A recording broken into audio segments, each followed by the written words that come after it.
Ito maganda po itong rule na ito, itong palaala at order ng Impeachment Court, Presiding Officer Chis Escudero sa dalawang partido, ang Public and Private Prosecutors at yun pong defense team at saka po yung spokesperson.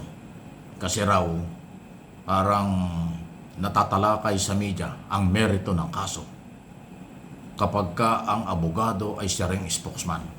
So parang ang gusto niyang palabasin dito, dapat maging maingat. Dapat hindi kasama sa trial ng spokesman. Dapat hindi membro ng prosecutors at hindi rin membro ng defense. Ayun ho ang gustong palabasin. At yan daw po ay nasa rules. Pakinggan nyo ang presiding officer, Chis Escudero. At maganda ito para maiwasan. Dati naman, yun pa yung sinasabi natin ng araw pa. Hindi dapat talakayin sa labas ng korte ang merito ng kaso. Hindi lang ho sa impeachment court. Diyan po sa mga korte, kung saan mga korte, bawal na bawal po yan. Ito yun. Chair would like to remind the parties to this case of Article 18 pertaining to the rule on making comments or disclosures on the part of the prosecutors, counsel for respondent, and their witnesses. I say this because I noticed that Attorney Tolosa, who is a registered counsel for the panel of prosecutors, and Attorney Poa, who is a registered counsel for the respondent, are both serving as the spokespersons as well. Thus far, both have been very careful, but as the trial goes on, it might take its toll with respect to the spokespersons and counsels at the same time being able to distinguish between the merits of the case and purely procedural observations and or facts.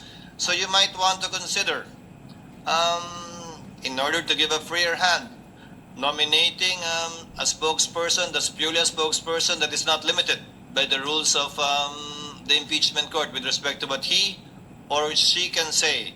Because for your information, the court is also will be monitoring the statements being issued by the counsel, by the counsels for the parties, for the information and guidance of the counsels. And since Pero, so maganda yan. Nasa sa rules pala yan. Ha? Nasa rules nga po yan ng impeachment court. So paalaalang, hindi naman masama. Palagay ko makakatulong nga. Anyway, wala namang problema din dyan. Hindi naman malaking problema yan.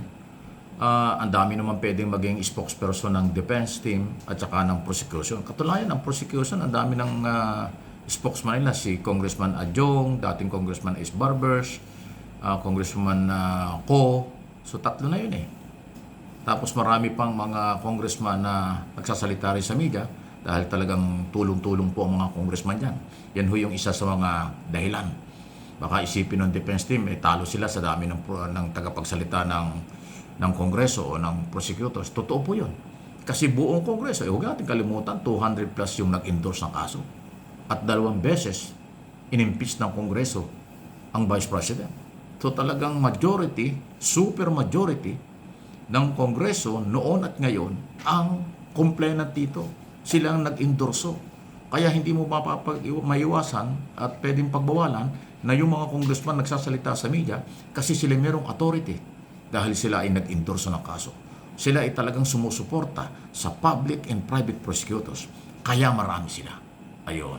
Ang defense team, ang nagsasalita ay si Michael Poa dahil yun ang ginawang abogado at spokesperson. Pero sabi naman ni Michael Poa, Attorney Poa, ay willing naman siya magpapalit dahil conforme yan sa Office of the Vice President kung sinong itatalaga. So, advice natin kung yung papakinggan para hindi na maiwasan o para maiwasan na yung ganitong issue, ay di maglagay na ng talagang tagapagsalita ang defense. At yung si Tolosa at saka si Poa, parehong tagapagsalita, ay parehong imiwas na muna. Walang problema sa public and private prosecutor. Marami nagsasalita ng mga congressman. Yun na rin ang spokesman. Okay? At sa defense, marami naman silang pwedeng kunin yan. Maraming pera ang mga Duterte, maraming pambayad. Di ba? Nakalabing-anim ng abogado ang tagapagtanggol eh. Eh ano ba naman yung bayad sa spokesperson? Sabihin natin 500,000 ay babayad nila sa spokesman. Eh kung makatatlong buwan, di 1.5 million lang. Eh di ba? Kayang-kaya nila yan. Eh sa Kongreso, wala, hindi nagbabayad kasi may mga sweldo naman yung congressman. At yun naman kanilang regular na sweldo, yun ang kanilang tinatanggap. Wala namang extra bayad ang mga prosecutors. Yung depensa naman, abay sariling bulsa ng Vice President kasi personal yung kaso. Walang kaugnayan sa Office of the Vice President. Sa totoo lang. Dahil ang kasong korupsyon at betrayal of public trust ay dun mismo sa Vice President. Hindi naman Office of the Vice President. Yung mismong pangalawang Pangulo. Kaya personal na gastusan, malaki yan. Total, marami naman pera di ba? Hindi nga nila problema, sabay nga yung gastusan nila. Gumagastos ng bilyon-bilyon sa mga abogado doon sa dahig kasi may kaso si Duterte sa crime against humanity. Dito malamang malaki-laki din yan. Hindi naman tatanggap ng barya yung 16 na abogado. Tapos spokesman, tapos pagkain, transportation, mga testigo, abay talagang madugo. Hindi hubiro, magastos talaga yan. Pero huwag naman yung ipasa sa bulsa ng mamamayang Pilipino. Ang mga Pilipino nga ang complainant, sila pa ang kagastos ng mga paglilitis. Napaka-unfair sa mga Pilipino yan. Naabuso na sila. Yun ang allegation.